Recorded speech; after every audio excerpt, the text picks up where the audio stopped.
Passe-t-il quand on demande à un artiste peintre, quand on donne à un artiste peintre carte blanche pour choisir quelques-uns de ses juniors, condisciples, afin de mettre en avant leurs univers artistiques? Eh bien, il en sort quelque chose d'extraordinaire et c'est Mahi Bin Bin qui s'est vu confier ces délicates tâches par la galerie Abla Ababou de Rabat. Le résultat est d'une rare beauté. C'est à découvrir tout de suite avec ces belles images de Adnel Herré sur un commentaire de Dominique Orlando.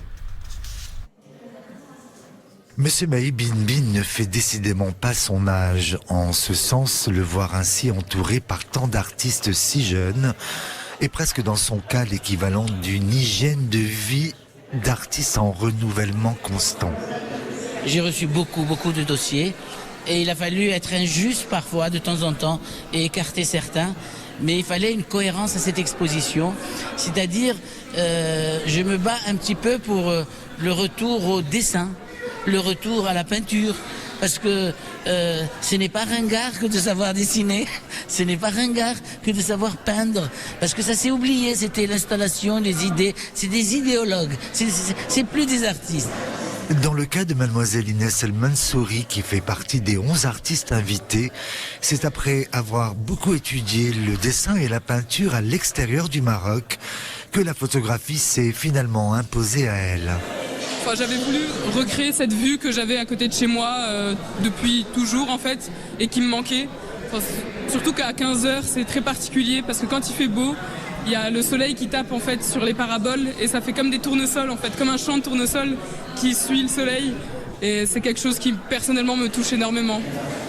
Également au centre des préoccupations des autres jeunes artistes de cette exposition, il y a la place prépondérante ou non de l'humain au centre de cet imbroglio que peut représenter le nouveau siècle en cours.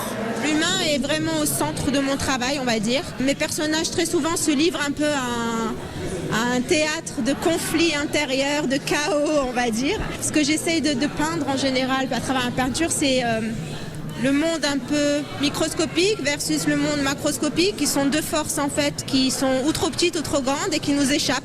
C'est un travail en fait sur l'enfance, la mémoire, l'évanescence du souvenir. Donc j'essaye un peu d'immortaliser certains moments qui m'ont marqué dans mon enfance. Je fais un peu référence aussi à l'oppression des enfants qui se retrouvent souvent enfermés dans une classe un lundi matin et qui veulent juste sortir de cette classe. À l'image sans doute de tous ces nombreux talents en herbe qui sont au stade de la transformation personnelle.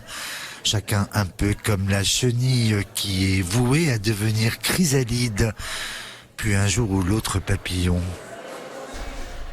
L'art abstrait